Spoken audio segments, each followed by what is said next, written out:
بسم اللہ الرحمن الرحیم۔ قائد اعظم محمد علی جناح پاکستان کے بانی جنہوں نے پاکستان بنانے میں بہت اہم کردار ادا کیا، ان کی وہ بات جو آج بھی ہم قرارداد پاکستان کے نام سے مشہور ہے، جس میں انہوں نے اس قرارداد پاکستان کے اس جلسے میں ایک بات کہی تھی کہ ہندو اور مسلمان دو الگ الگ قومیں ہیں، دونوں کا رہن سہن الگ ہے، اس لیے ہمیں ایک الگ ملک بنانا چاہتے ہیں۔ اور پھر پاکستان 14 اگست 1947 کو وجود میں آیا۔ تو میں آج ایک واقعہ جو انڈیا کے اندر ہوا، اور وہاں ایک بچی جو اسکول میں پڑھنے کے لیے گئی، اس نے حجاب پہنا ہوا تھا، اور ایک تعداد تھی کچھ بچیوں کی، اور ان بچیوں کو اس بنیاد پر کلاس میں بیٹھنے نہیں دیا جاتا، اور ان کو ایک کمرے میں بٹھایا جاتا ہے جہاں ان کو نہ کوئی ٹیچر پڑھانے آتا ہے، نہ ان کو کچھ دیکھنے میں آتا ہے۔ اور بعد میں وہ بچی جو ہے وہ جب باہر نکلتی ہے تو وہ بچے جو ہے نا وہ بچی جو ہے اللہ اکبر کی صدا بلند کرتی ہے، اور اس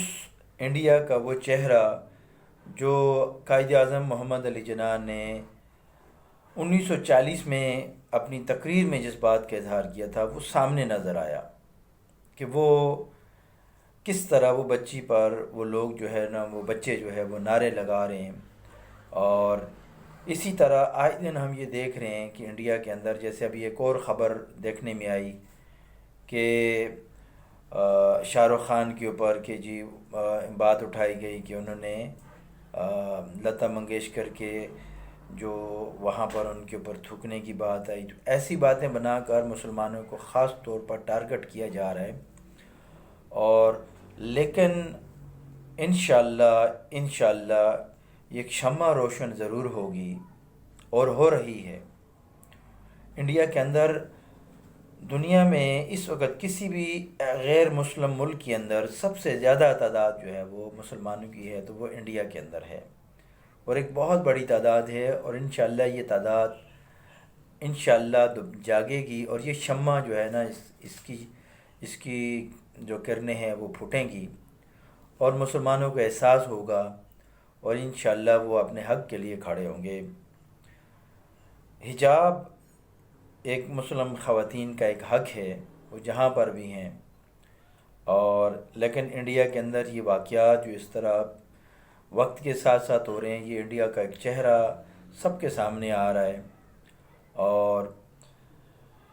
اللہ تعالیٰ خیر کرے۔ اب دنیا میں اس وقت جنگ و جدل کی جو حالات ہیں، جو لڑائی کے جو طریقہ کار ہیں، وہ چینج ہو چکے ہیں۔ اب نہ بندوق کا زمانہ ہے، نہ میزائل کا زمانہ ہے۔ اب وار جو ہو رہی ہے وہ ڈیفرنٹ اسٹائل میں ہو رہی ہے، سوشل میڈیا وار ہو رہی ہے، اور ایک دوسرے پر جو اٹیک ہو رہے ہیں وہ اس طریقے سے ہو رہے ہیں کہ یہ ایک حجاب پر ایک اٹیک نہیں ہے، بلکہ یہ اسلام پر ایک اٹیک ہے۔